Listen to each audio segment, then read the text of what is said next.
जय स्वामीनारायण दोस्तों। हम सब जानते ही है कि दुनिया में जो कोई भी चीज़ मैन्युफैक्चरिंग होती है उन सब का एक स्पेसिफिकेशन होता है कि ये चीज़ इस स्पेसिफिकेशन की है और ये चीज़ इस स्पेसिफिकेशन की है। तो वैसे ही हमारी इंजीनियरिंग में भी हर एक चीज़ का एक स्पेसिफिकेशन होता है जिसे हम डायमेंशन बोलते हैं, और वो चीज़ वही डायमेंशन के हिसाब से होनी चाहिए। तो आज हम वही डायमेंशन के बारे में इस वीडियो में बात करेंगे। तो मेरा नाम है हार्दिक, आप देख रहे हैं एचपी टेक एंड मैथ। तो चलिए आगे बढ़ते हैं। तो आज इस वीडियो में हम जो सीखने वाले हैं उसको बोलते हैं मेजरिंग सिस्टम। तो अभी इंडिया में दो टाइप की मेजरिंग सिस्टम अभी इस्तेमाल हो रही है, जो है एक का नाम है मैट्रिक और दूसरे का नाम है इंपीरियल। तो मैट्रिक में क्या आएगा और इंपीरियल में क्या आएगा वो अभी हम यहाँ पर सीखेंगे। और एक चीज़ के उसके साथ में हम थोड़ा प्रैक्टिकल भी करेंगे कि उसमें क्या क्या होता है क्या नहीं होता है, इंच का माप कितना होता है, एमएम का माप कितना होता है और सेंटीमीटर कितना होता है, वो सब आज हम थोड़ा प्रैक्टिकल भी करेंगे और थोड़ा थियोरेटिकल भी सीखेंगे। तो सबसे पहले हम यहाँ पर देखते हैं कि मैट्रिक सिस्टम जो है, तो मैट्रिक सिस्टम के अंदर सबसे छोटा जो माप है वो माइक्रोन है और सबसे बड़ा जो माप है वो किलोमीटर है। लेकिन हाँ, ये जो मैं आपको बात कर रहा हूँ वो खाली लेंथ के अंदर की यूनिट्स की बात कर रहा हूँ। बाकी सारे जो मैट्रिक्स में यूनिट है उसकी बात आज हम इस वीडियो में नहीं करने वाले। खाली जो लेंथ मेजरमेंट की जो भी यूनिट्स है उसकी हम बात कर रहे हैं। तो उसमें सबसे छोटा जो यूनिट है वो 1 माइक्रोन है और सबसे बड़ा जो यूनिट है तो उसको हम किलोमीटर बोलते हैं। और आप सबने किलोमीटर तो सुना ही होगा। और जो इंपीरियल की बात हम लोग कर रहे हैं तो इंपीरियल के अंदर सबसे छोटा जो यूनिट होता है वो थाव होता है और सबसे बड़ा जो यूनिट होता है वो माइल होता है। और उसके बीच में छोटे छोटे यूनिट्स आते हैं जिसका डिस्क्रिप्शन मैंने वीडियो में नीचे डाला हुआ है। तो आप प्लीज़ वहाँ से वो रिफ़र कर लें क्योंकि आगे जाके वो हमें बहुत काम आएगा। और मैट्रिक के लिए भी सेम मैंने नीचे डिस्क्रिप्शन में डाला हुआ है, तो आप वो भी वहाँ जाके एक बार देख लें और उसे ठीक से याद कर लें, तो हमें वो आगे जाके अच्छे से काम आएगा। तो अभी हम यहाँ पर प्रैक्टिकल करने जा रहे हैं। तो कृपया आप इसे ध्यान से देखें कि 1 mm कितना होता है, 1 माइक्रोन कितना होता है, 1 सेंटीमीटर कितना होता है और 1 इंच कितना होता है। तो उसको मैं आपको यहाँ पर प्रैक्टिकल ड्रॉ करके दिखाने वाला हूँ। और उसके बाद में स्केल का यूज़ सीखने के बाद में हम ये मेजर टेप का यूज़ भी यहीं पर सीखेंगे। इसकी जो भी एडवांटेज है वो सब हम यहाँ पर सीखेंगे और इसका जो भी वेरिफिकेशन मेथड है, इसका लीगल इश्यूज जो भी है वो भी हम यहाँ पर मेजरमेंट के लिए सीखेंगे।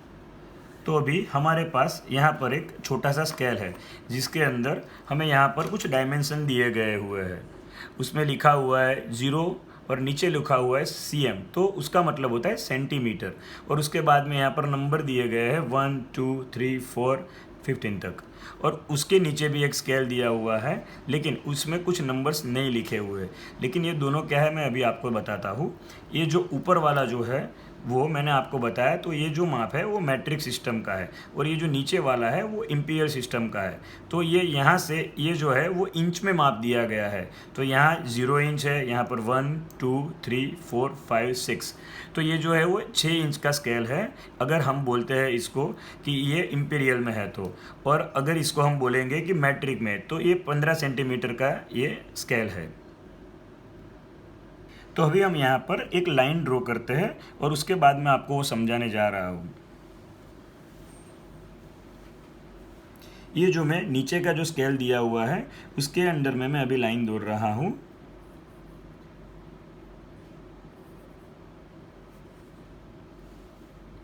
अभी मैंने यहाँ पर जो ये एक लाइन बनाया हुआ है वो नीचे की स्केल से बनाया हुआ है, तो उसको हम 1 इंच बोलते हैं।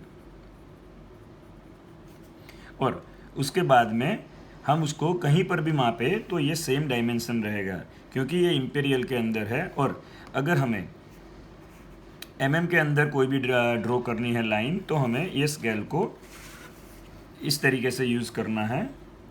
यहाँ पर 0 दिया हुआ है तो यहाँ से हम आगे बढ़ते हैं और यहाँ तक पहुँचते हैं तो इसको 1 सेंटीमीटर बोलते हैं। लेकिन अगर हम इसके छोटे यूनिट की बात करें तो इसको 10 mm भी बोला जाता है।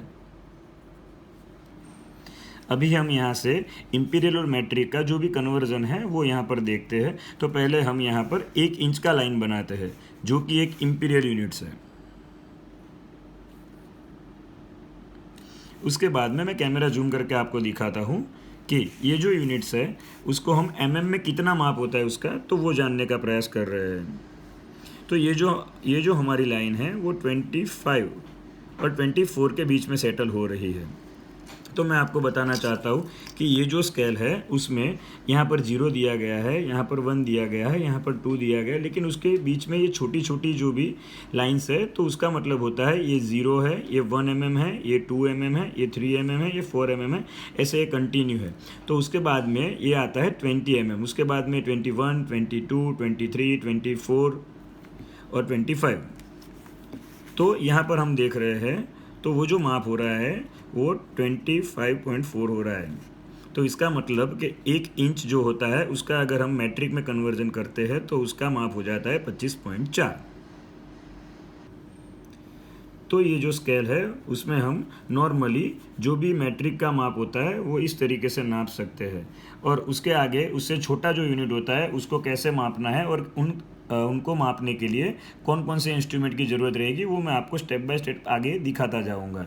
और अभी हम यहाँ पर, मेरे पास एक मेज़र टेप है जो कि यहाँ पर लिखा हुआ है 5 mm, तो 5 मीटर है ये, 5 मीटर है ये, और 19 mm। तो उसका क्या मतलब होता है और इसका मेज़रमेंट कैसे लेते हैं वो भी मैं आपको अभी बताने जा रहा हूँ।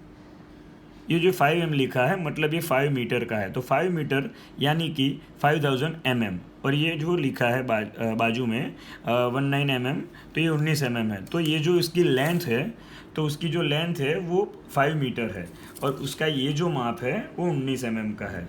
तो ये जो टेप है वो कोई लंबी चीज़ नापने के लिए काम में आती है। तो इसके अंदर भी सेम स्केल के हिसाब से ही यहाँ पर डायमेंशन दिए जाते हैं, वो आप एक बार चेक कर सकते हो। यहाँ पर जो कुछ भी माप दिए गए हैं वो इसी तरीके से है, लेकिन इसमें सिर्फ फ़र्क इतना है कि इसमें जो डायमेंशन दिए हुए हैं वो मैट्रिक नीचे दिए गए हैं, और जो इंच यानी कि इंपीरियल है वो ऊपर दिए गए हैं। और एक चीज़ इसमें जो लिखा हुआ है तो इसमें क्लियर लिखा आपको देखने को मिलेगा कि यहाँ पर लिखा है ये मैट्रिक है, और इसके बाद में यहाँ पर एक लाइन लिखी हुई है जो आप, मैं कैमरा जूम करता हूँ तो वो भी आप पढ़ पाओगे। Metric verify by legal metallurgy, additional scale only for information.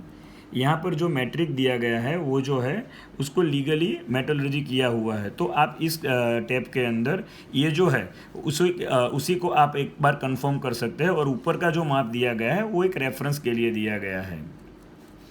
और रही बात, यहाँ पर एक लॉक दिया गया है जिसमें यहाँ पर थोड़ी सी प्ले होती है, तो उसकी भी बात हम ये वीडियो में कर लेते हैं, जिससे आप लोगों को पता चले कि टैप के अंदर यहाँ पर प्ले क्यों होती है।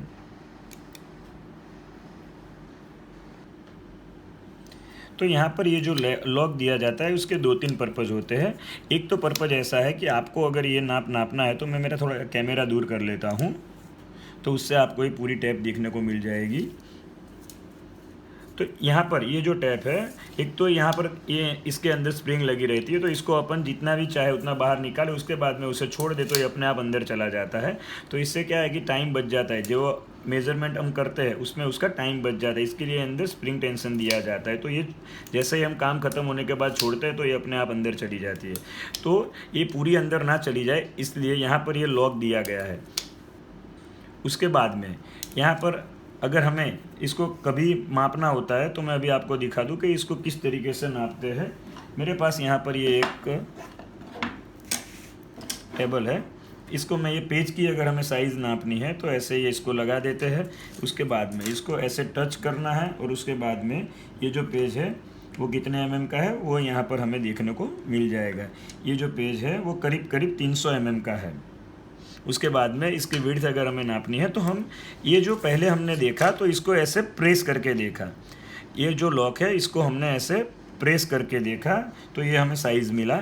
उसके बाद में हम इसको यहाँ से ये जो है उसको यहाँ से ऐसे करके हम ये माप ले रहे हैं अभी, तो ये जो है करीब करीब 220 mm के आसपास है। तो मैं इससे आपको एक चीज़ और क्लियर करना चाहता हूँ कि यहाँ पर ये जो लॉक है उसमें यहाँ पर थोड़ा सा गैप दिया गया है। मैं अभी कैमरा जूम करता हूँ तो आपको वो भी दिखाई देगा। यहाँ पर आपको थोड़ा सा गैप दिया गया है और इसमें थोड़ा सा प्ले रखा गया है। तो आप लोग सोच रहे होंगे कि इससे आपको सही माप नहीं मिलेगा, क्योंकि यहाँ पर तो प्ले है तो ये गलत माप दिखाएगा। नहीं, तो वो आप लोगों की थोड़ी मिस्टेक है, क्योंकि ये जो गैप दिया गया है और इसका जो प्ले दिया गया है, अगर वो नहीं होता तो ये टेप गलत होगी, क्योंकि हमने जब यहाँ से ये नापा तो ये जो अपना जो लॉक है वो इधर प्रेस होता है, तो प्रेस होने से ये जो गैप है वो कम हो जाती है, लेकिन इसकी जो थिकनेस होती है, वो जो थिकनेस है वो इसमें प्लस हो जाती है, तो जो भी डायमेंशन हमें मिलता है वो परफेक्टली मिलता है। और इसके बाद में हम जब इसको यहाँ से ऐसे करते हैं, ऐसे इस्तेमाल करते हैं, तो ये इतना दूर चला जाता है कि जितना कि इसकी ये थिकनेस है। तो जब भी हम किसी भी तरीके से ये टैप का यूज़ करें तो हमें परफेक्ट डायमेंशन मिले, इसके लिए ही इसमें भी इंजीनियरिंग का यूज़ किया गया है। तो आप समझ लें कि अगर किसी भी टाइम आप किसी भी टैप को हाथ में ले रहे हो तो एक बार प्लीज़ आप ये थिकनेस वेरीफाई करें और उसके बाद में यहाँ पर जो गैप है वो वेरीफाई करें। अगर वो दोनों सेम नहीं है तो कृपया उस टैप का इस्तेमाल ना करें, क्योंकि वो आपको गलत डायमेंशन दिखाएगी। तो आज की इस वीडियो में बस इतना ही। मैंने आपको जो भी बताया वो आपको समझ आया होगा, और अगर आपको कुछ भी क्वेरी है तो आप मुझे नीचे कमेंट करें। अगर आपको कोई भी चीज़ नई इसमें सीखनी है, जो स्केल है, जो मेजर टैप है उसमें, तो भी आप मुझे ईमेल कर सकते हो या फिर मुझे नीचे कमेंट में डालो, तो उसके ऊपर मैं आपको जो भी हो सकता है उसका रिप्लाई दूंगा। और एक चीज़ कि आज हमने ये जो कुछ भी सीखा है वो सब आपको पसंद आया हो तो आप मेरा चैनल सब्सक्राइब करना ना भूलें, और अगर मेरा ये वीडियो आपको पसंद आया हो तो लाइक, शेयर और कमेंट कर दीजिए। वंदे मातरम, जय हिंद, थैंक्स फॉर वॉचिंग।